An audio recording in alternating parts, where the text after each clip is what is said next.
Good afternoon, everyone. Let us wait another minute or two for people to join us, and then we'll start.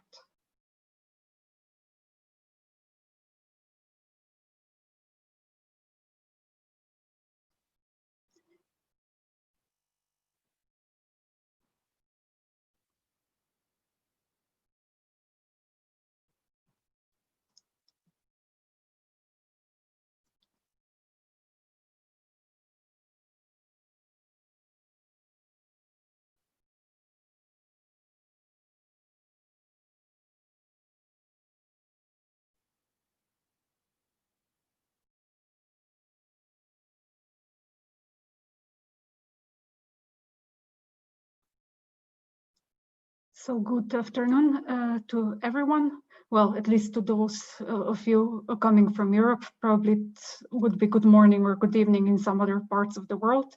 Welcome to this session of Right to Energy Forum. My name is Lidija Živčič, and I'm an expert working for Focus Association for Sustainable Development in Slovenia. My colleague Tomislav Tkalec will help me host this session, and also we'll have Samia Dumbaja from Friends of the Earth Europe, who will work behind the scenes to make this session also technically comfortable for us. I just wanted to explain that this forum is organized by the Right to Energy Coalition, which unites a big number of different actors, and you can probably visit this website to find out more about the Right to Energy Coalition. In this session, we will be talking about energy poverty and gender justice. First, we'll have a short quiz just to see how familiar you all are with the concept of energy poverty and to see how to structure the session. Then we will briefly talk about gender aspects and energy poverty.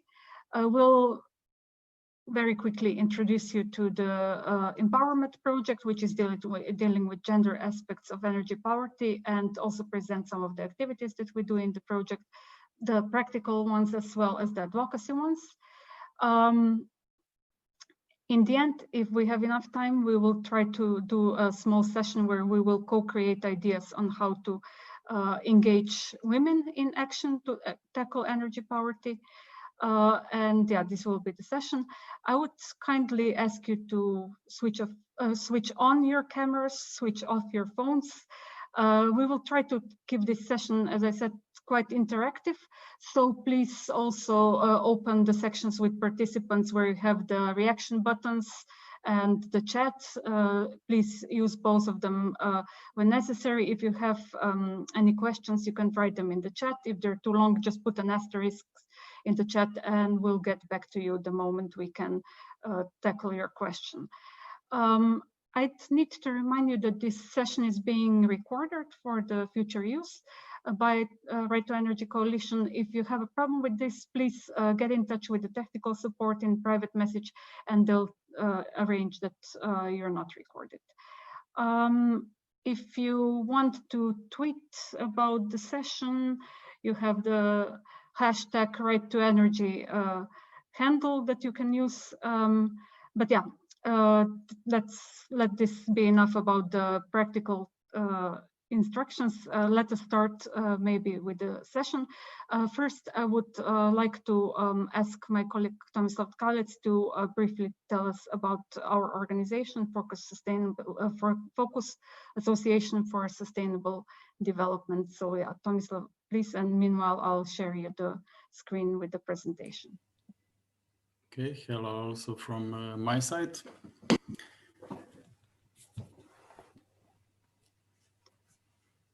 So yeah, a bit about Focus. It's an NGO working in Slovenia. So we're based in Ljubljana. It's an independent, non-profit and apolitical association. Our vision goes in line of living within environmental and social limits on our planet. And our work focuses mainly on the issues and areas of climate change, energy, sustainable mobility, global responsibility and consumption. And we're also doing research on the topic of degrowth. Methods of our work include project work, so that means working on Horizon 2020 projects, in the past also on FP7 projects and Intelligent Energy Euro project.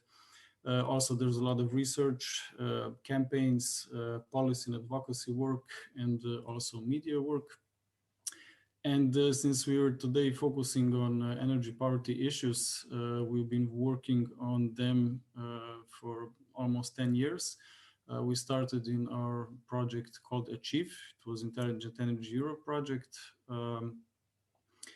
Then we continued with Reach and other projects, but just the main focus of the projects went in kind of two lines. So one was practical level work, directly dealing with households in energy poverty, helping them mostly through energy advising in households, and the other kind of a higher level was structural work, working on policy issues on national and the EU level. So we started with Achieve, as I said, then we continued with Reach, which was also coordinated by Focus.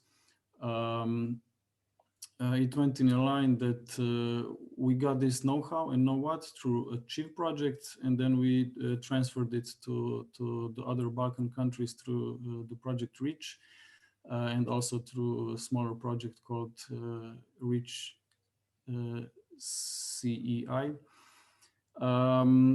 Then another thing we were doing also was developing training materials for energy poverty topics, how to train energy advisor, so he'll be able to identify energy poverty in households, how to help energy poor households that are in need. And now we're continuing with the EmpowerMed project that is focusing also on gender issues and the Mediterranean aspect of energy poverty. Back to Lidija. Yeah, thank you, Tommy. Yeah, we will talk about EmpowerMed in a few moments, but first let us have a quiz. So just a second, I will copy the link to the quiz into the chat. The idea of the quiz is not that we will test your knowledge or not knowledgeable about energy poverty, but we just like to see where we are roughly as a group. So please take a minute or two to answer this quiz. It takes a very short time, and once you're done, please just indicate it with pressing the yes button in the participants section so that we see that you're being done. Thank you.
Okay, it seems that we're getting some few reactions already. People are doing the quiz. We see that the numbers in Europe are wrong. So what would be the correct numbers in Europe?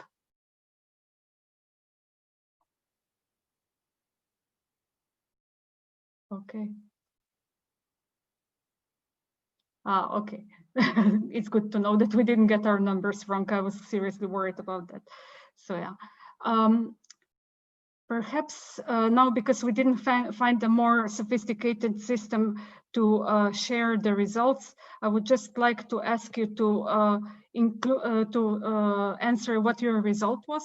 It's not related to name, so you will not have to be very embarrassed or anything. So just to know where we are as a group on knowing energy poverty, to know whether to actually extend our presentation with some slides about that, or this is not necessary.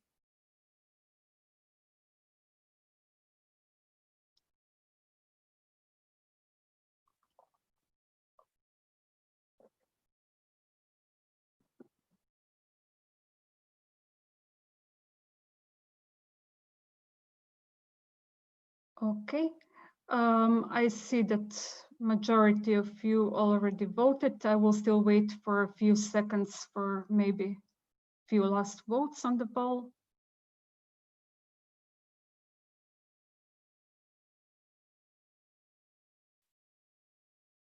Okay, so we have the end of the poll. We can see that the group is actually really good on knowing energy poverty.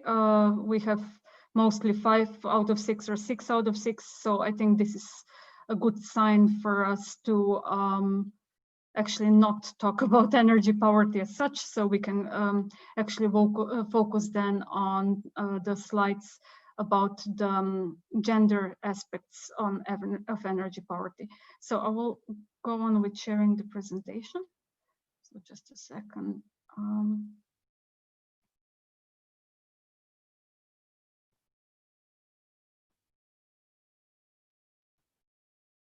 I hope you can see it. Yeah.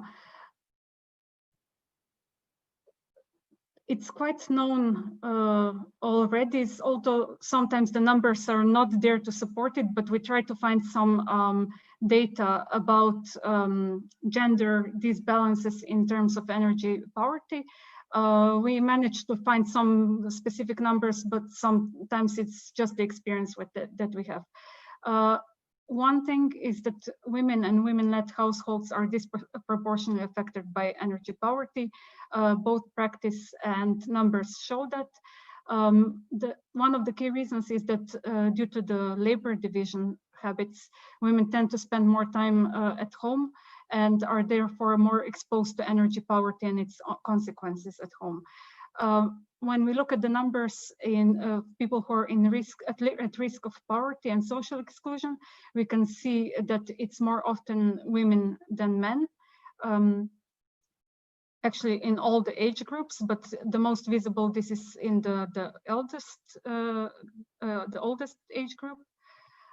Then, when it comes to the age division, the higher share of women is among elderly, normally due to the longer life expectancy. Like we will be expecting about 83 years for women and a bit less than 80 years for men. That's why elderly women tend to be more poor than men in case they're living alone, like 23% in case of women and 70% in case of men. Another thing that is relevant to women and energy poverty is that women are more sensitive to heat and cold. This is due to physiology, like the body mass, the distribution of the body mass. And this is why women tend to be more affected by energy poverty as well. There is another factor contributing to women being more affected, namely the gender pay gap. We have a big difference in earnings between men and women. Some data we could find shows that men are on average paid 60% more than the women. Also in pension, there is this gap. on average, the women's pension would be 30% lower than that of men. So this is another factor contributed to gender disparities in energy poverty. When we look at single parent households, there the lone mothers are more likely to be at risk of poverty or social exclusion. We see that the number for lone mothers is 48%, whereas for lone fathers it would be 32%, so quite higher up. And also women make up for the big majority of all one-parent families in the EU, 85%. And another factor is that employment rate for lone fathers is significantly higher than for lone mothers, contributing also to income inequality. Of course, compared to men, women are less likely to work full-time. They're more likely to be employed in half-time or lower paid occupations that are also having less prospects to progress in their careers. As I said before, in practice, we notice that women and women-led households are quite more affected by energy poverty than men or men-led households. But in spite of this gender myths, which are portraying women as vulnerable and oppressed and helpless, women are actually very strong agents for change. They have very good possibility to change their lives, to change the habits, to change the behavior, and so on. And this is actually one of the main reasons that we're engaging with women in the project that we mentioned before in EmpowerMed. EmpowerMed is Horizon 2020 financed project, which is empowering women to take action against energy poverty in the Mediterranean. Apart from women, it has obviously one other clear focus, which is the Mediterranean region. And we're also focusing on the health issues of the people that we're engaging in the project. Maybe we can stop for a second. And before I try to explain you more about the project, we can try to play the video. So just a second.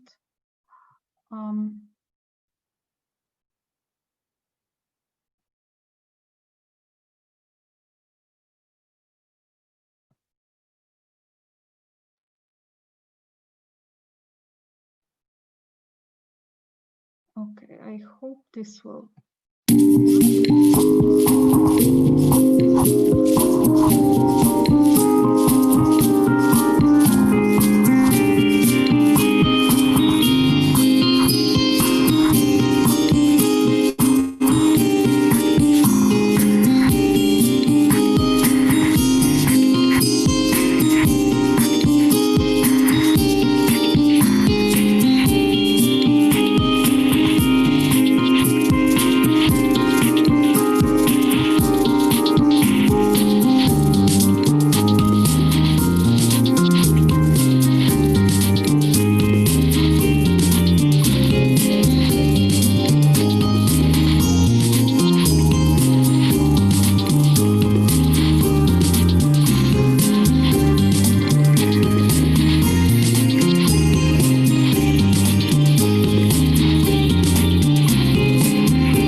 So yeah, this was the visual presentation of the EmpowerMed, but we will try to present a few other things about EmpowerMed. So just a second to get the presentation back. Okay.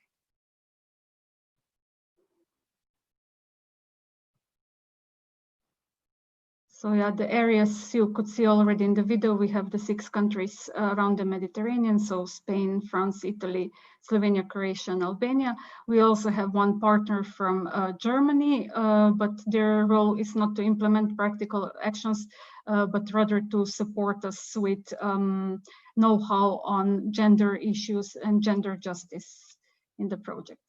The key objective of EmpowerMed is to contribute to energy poverty alleviation and health improvement of people affected by energy poverty in the Mediterranean region.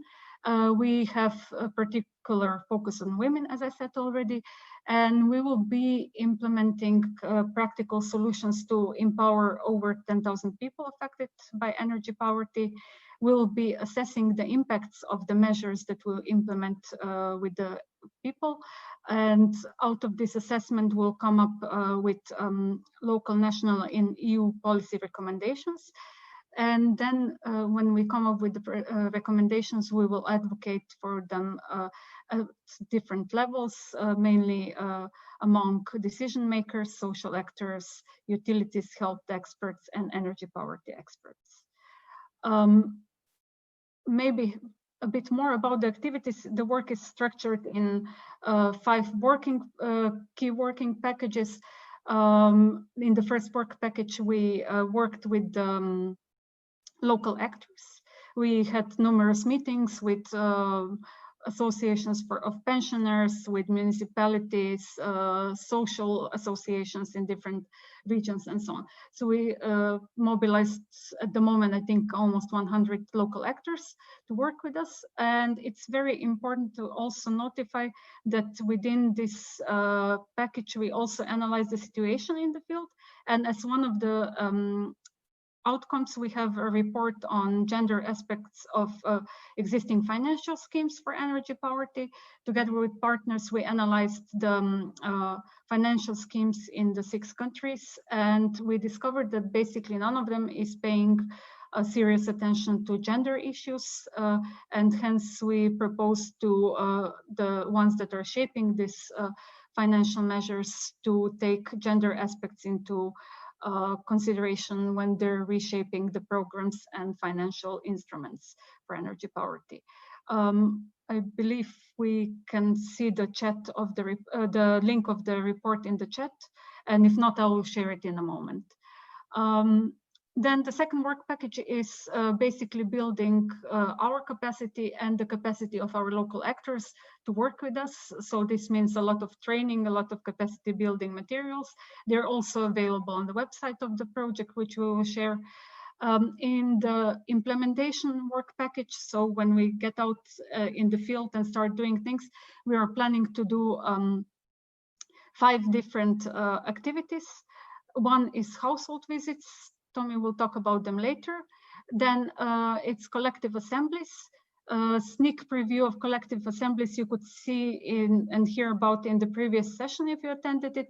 The idea is that about every 2 weeks, a group of people between 20 and 30 persons gathers in the same location, and they're sharing experiences and information on how they're tackling their energy poverty issues. So basically it's kind of peer-to-peer or supporting each other exercise on tackling energy poverty situations. We will also run do-it-yourself workshops where we will show people how to do simple measures for protecting their homes from heat or from cold. We will have health workshops. They will be done in 2 different versions. One version will be to work with people directly affected by energy poverty, who are facing mental health issues. And the other variant will be to work with frontline staff, such as nurses visiting homes or social workers visiting homes, to train them how to detect energy poverty and what the so-called first aid steps can be. We will also have support for people that want to access funds for energy poverty. For example, in Slovenia, as Tommy will explain in a while, we have several programs for fighting energy poverty that are financed by the government, but people are not accessing these programs sufficiently because the administrative procedures are too complex. So we will help the people to fill in the forms and access these funds. As I said before, after doing all these activities in the field, we'll analyze the success, the results, and form recommendations on how to tackle energy poverty, especially with the view of women, Mediterranean region, and health aspects. And we will advocate with these recommendations among different stakeholders, such as decision makers, utilities, social actors, and so on. And maybe now over to Tommy to talk us through the household visits. Tommy, would you wish us to see the video first, or shall we first present? Yeah, we can go to the video and then to the slides. Okay, maybe. Then give me a moment just to ensure that we actually can see the video.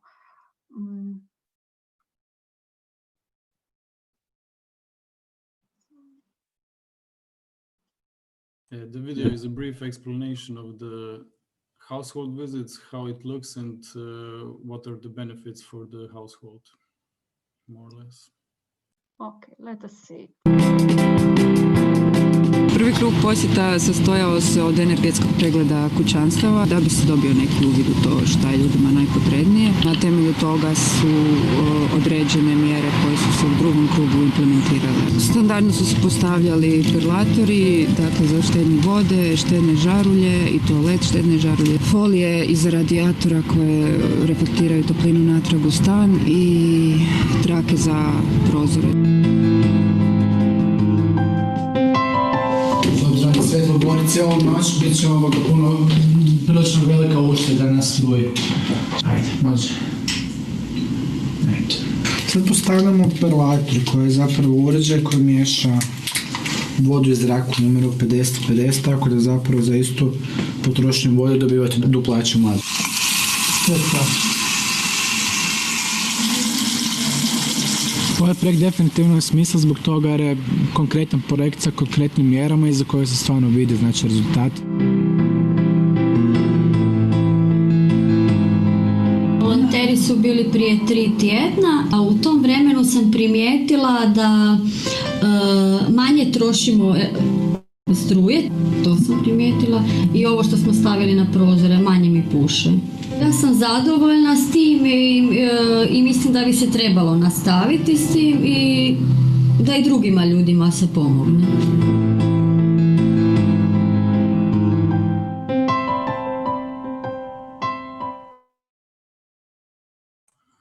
Okay, the video was prepared by our Croatian partner DOR. It's part of the Uganeš, katero od teh živil ubija tvojo moškost.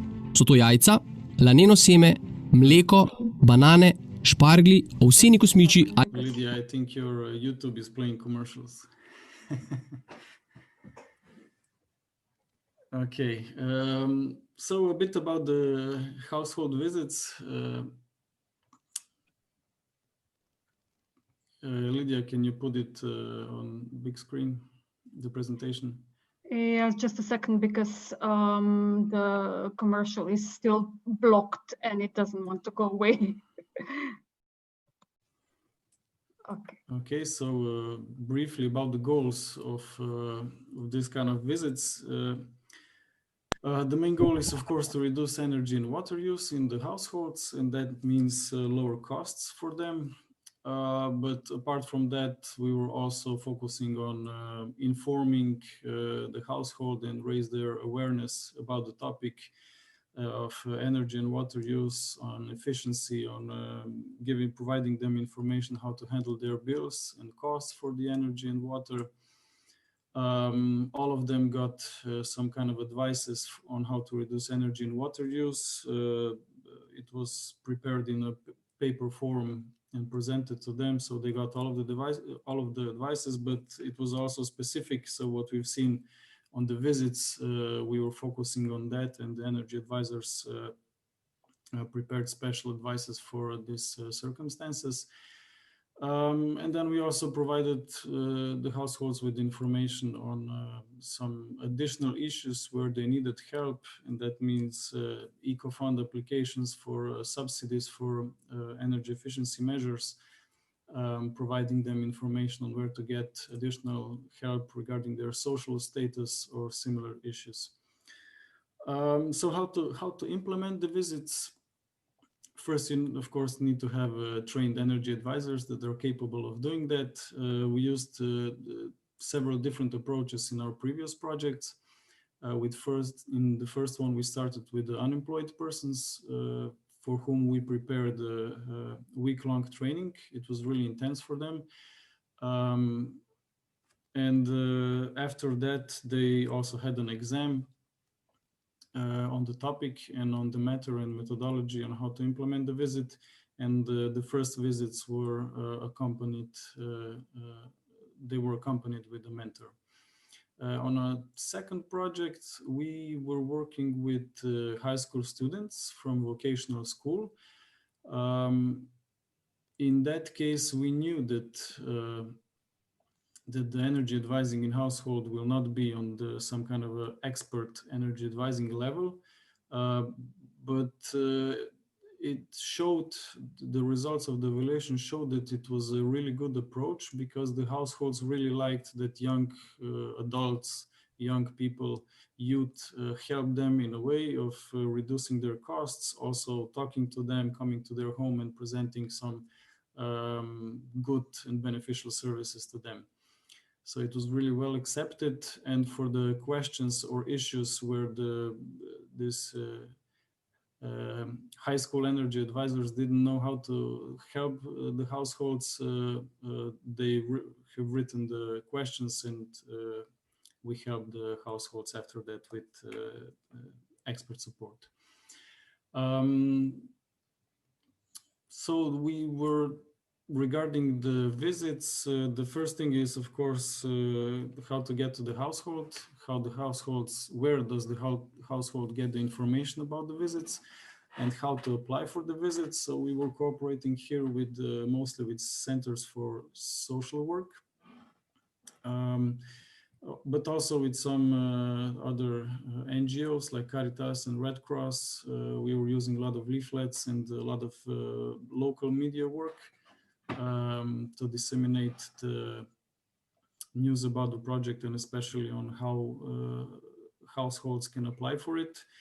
And let's say that the best results were from cooperation with centers for social work, because the beneficiaries of social support regularly come to the centers for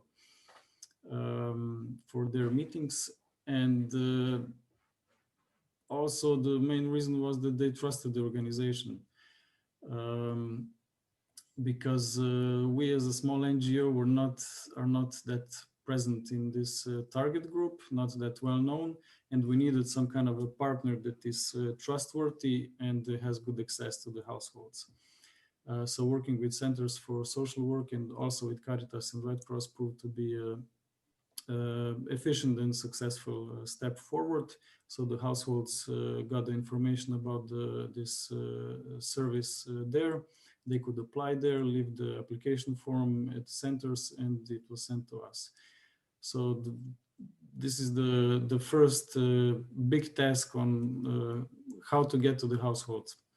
Then you need to set the appointment with the household. Usually this was done via telephone, and it's a pretty straightforward process. The only thing is that because for the visit, it matters if it's a big house or if it's a small flat, and for that reason there are some additional questions in the telephone appointment,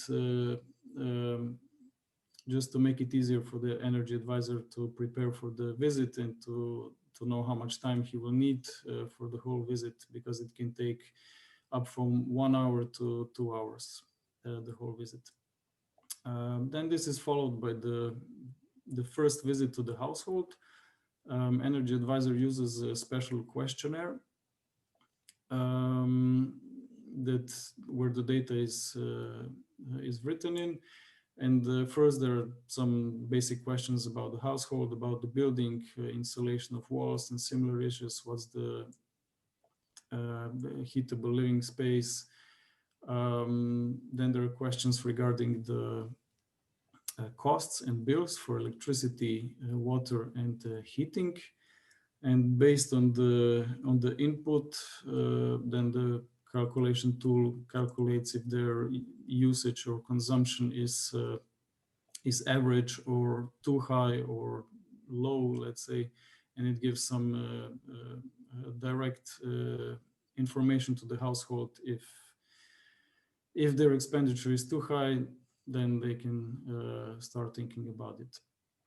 Then we use this single appliance energy monitor, with which we check the power use of specific devices like televisions or computers or similar devices. This part is also interesting for the household, because we had quite several cases where they had their TVs on for, let's say, 10 hours per day, and we could directly calculate their yearly costs there at the visit.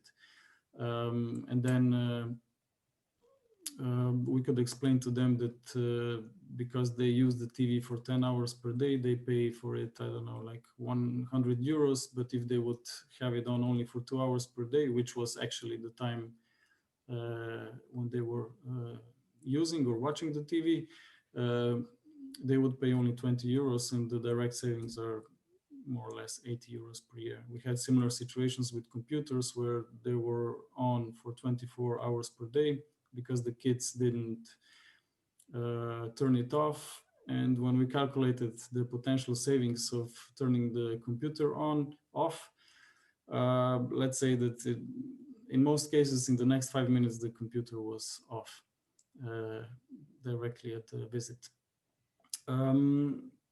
So we get some good data on the electricity consumption. We can give advice here where they could save some money, but we also check all the light bulbs in the household, in the flat or in the house.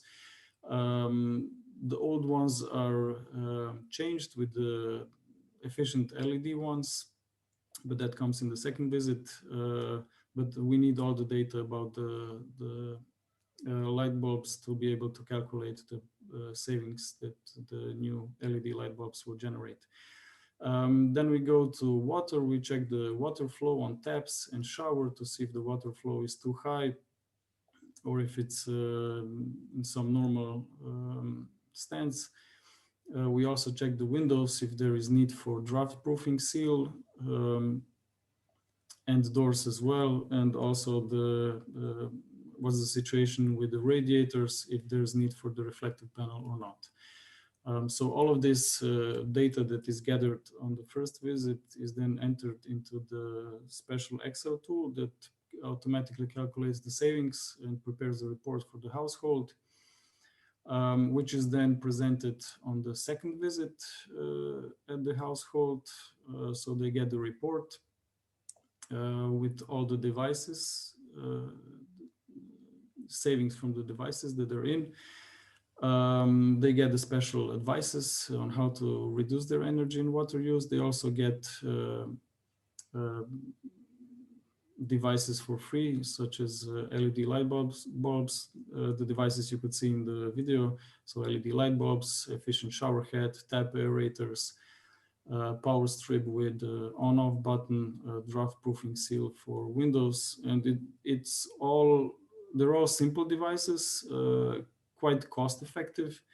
The average price of the whole package for households was around 30 or 35 or 40 euros, but actually the savings per year were double the amount. We also asked the household if there are any additional issues where we could help them, and if they agree, we continue with the evaluation about 3 to 6 months after the visit.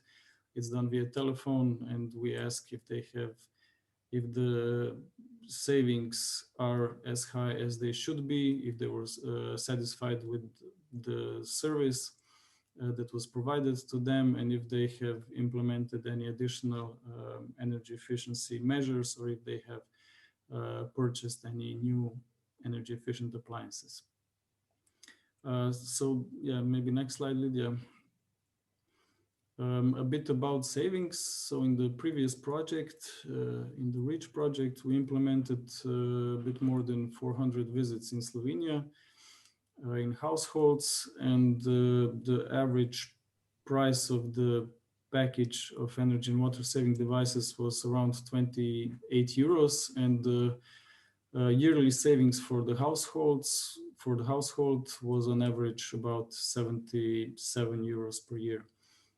So that means when the devices were installed in the household, these are the savings directly brought by the devices. But if the members of the households change their habits a bit and reduce their energy use in some other kind of way, they could have potentially higher savings as well. So that was then checked in the evaluation via telephone. We're continuing with this approach also in the EmpowerMed project. We should already start with the visits, but the situation with the virus has stalled our activities a bit, so we're going to start hopefully in the beginning of the next year. So as I said, there are two levels in the projects that we usually do on energy poverty. So one level, the first one is a practical level, working directly with energy poor households, helping them, and mostly with energy advising visits, but also with other activities. And the other level is the structural level, advocacy work and policy work. Here we are trying to work on mainly on national level, on EU level, also where it's possible on local level, and we've prepared quite some recommendations on the regional level. So here specifically about Southeast Europe, because the previous projects were oriented mainly on these countries. And the work here involves roundtables, conferences, meetings with decision makers, a lot of media work, as I said, on national level and on the EU level. We have already prepared in the previous projects EU level conferences implemented in the European Parliament. And in Slovenia, we had quite success regarding our advocacy work, because we already had good results from our first Achieve project. We could, in our next one, have a good talk with the ministry that was interested in the issue. They wanted to implement something like this on the national level, and because we had all the calculations on how much the households actually saved, what are the cost of the devices, what are the costs of energy advisors, and because we showed it's a quite cost-effective approach, they have prepared a program on the national level that started I think in 2014.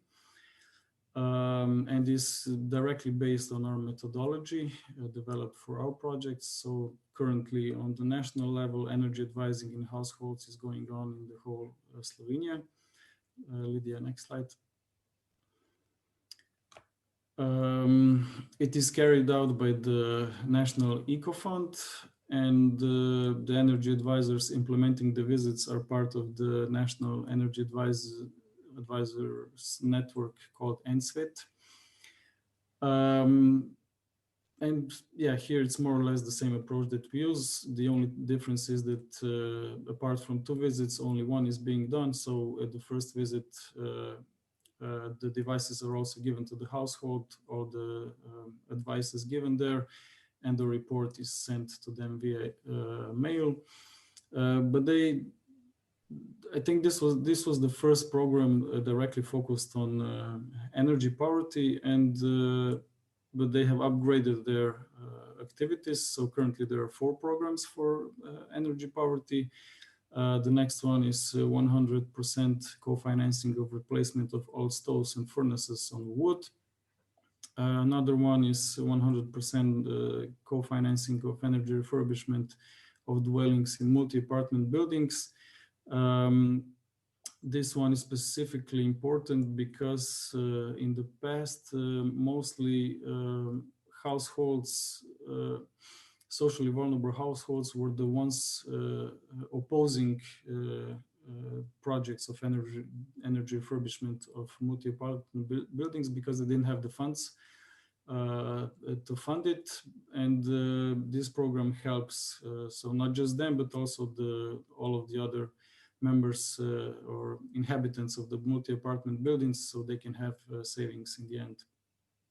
And the newest program, which it took quite, I think, 5 years to start with it because of some political and policy obstacles, but currently is ongoing, and it means that 5 million euros from the Cohesion Fund are being spent for 500 energy poor households. This sum will be used for 100% financing of energy refurbishment of individual houses. It means up to 8,000 euros per household, and it's combined with with energy advising visits. So the household applies for this 0500 program, but first energy advisor comes to the household, evaluates and assesses what are the potential infrastructural measures that can be implemented and which ones are the most cost effective, and the most cost effective get implemented in the end up to this amount of 8,000 euros. I think this is it for now. Yes, I would like to thank you and also open the floor for all the questions and comments. Thank you for listening.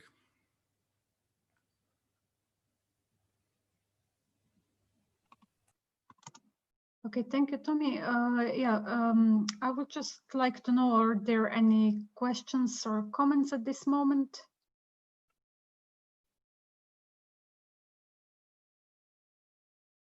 It seems not. So then I would like to spend the last few minutes, if it's possible, on engaging you to help us with some aspects of EmpowerMed project. Namely, as it was mentioned several times, we're trying to engage women and help get them to be active and supportive and implement measures against energy poverty. But we do face some challenges and problems with asking ourselves on how to reach women, what sort of messages to communicate, what sort of visualization to use, how to empower them. So we have a lot of open questions, and I would like to ask you to help us. We will split into 5 groups in a short moment, not yet. The idea would be that in each of these groups, you get to collect ideas on idea board. It looks this way, so just a second. I will send you, I will show you quickly.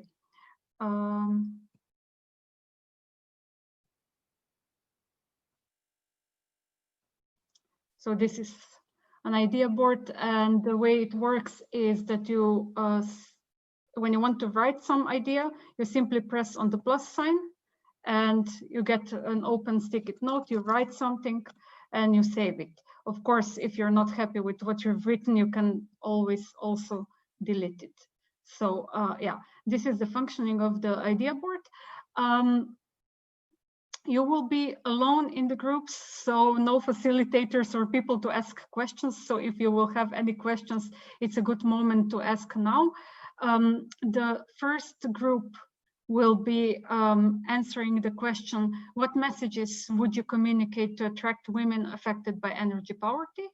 The second group will answer the question, how or where would you disseminate your messages to women affected by energy poverty?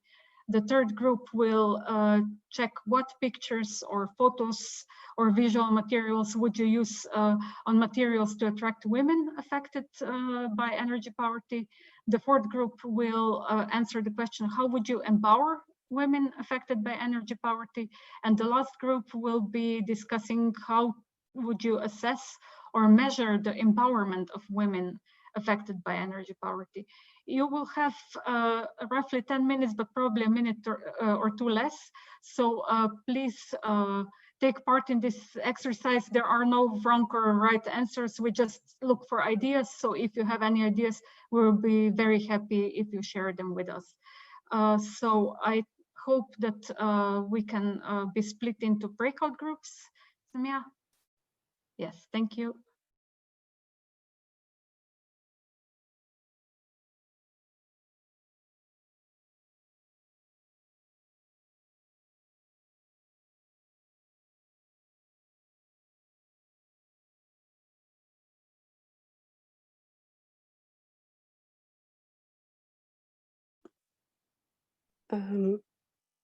I'm gonna send a message to all the groups with all the links and yeah. Okay.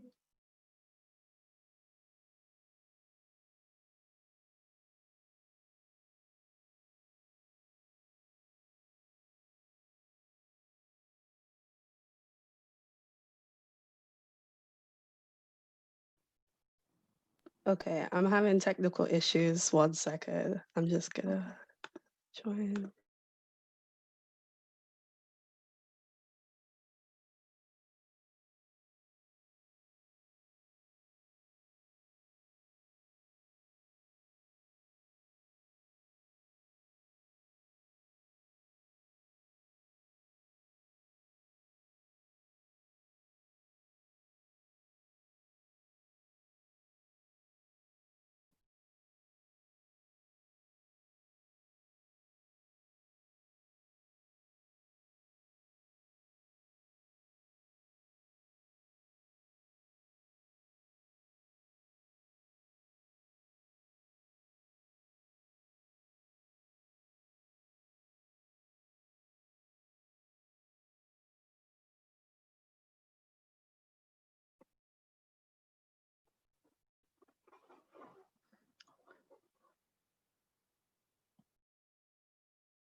Yeah, for some reason, when I tried to send the link to every group, all the links to the groups, it wasn't posting the whole message. So I had to go individually into each group, but it should Thank be you very fine. much.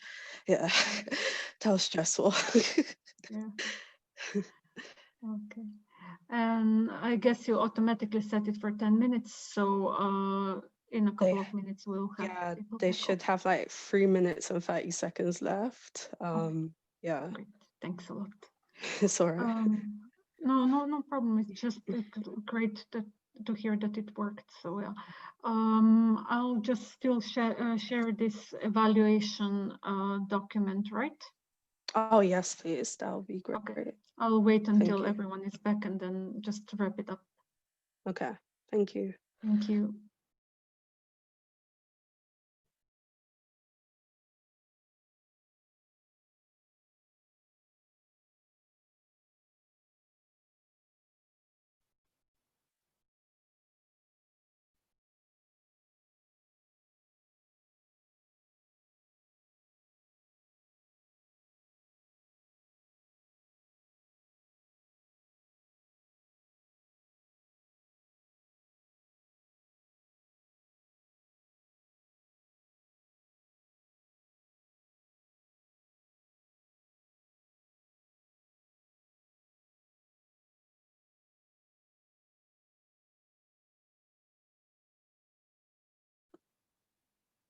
For the new person that has joined this conversation, people are currently in breakout rooms. So if you can just wait patiently, people come in just less than 1 minute. Yeah, sorry about that. But if you could just wait here, you should be good. Thank you.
Lydia, everyone should be back. Yeah, thank you very much. So welcome back. Thanks a lot for helping us to co-create with these ideas. We'll discuss them with our partners of EmpowerMed project and see which of the ideas we can try to harness and take further. I would just like to, before wrapping up, post you a link in the chat to the evaluation of this session, and we'll be very happy if you could fill it in. I would like to thank to my colleague Tommy for the presentation. I would like to thank Samia for being in the background and technically enabling this session. And I would like to thank to all of you for taking part in this session. I hope you enjoyed it and have a good afternoon, evening, morning, depending on where it is that you're sitting on this planet. Take care, bye-bye. Cool, thank you. And of course, everyone needs to just have a couple of minutes, just, clicking on the links that were shared. And please do not forget to tag us on Twitter, Right to Energy, if you're tweeting about this session. We would love to hear your thoughts. and I will close this room in 3 to 4 minutes. Thank you. Have a good day, everyone. Thank you very much. Take care. Bye-bye. Thank you. Bye-bye.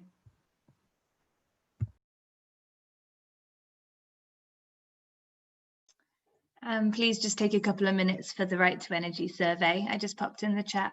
Thanks.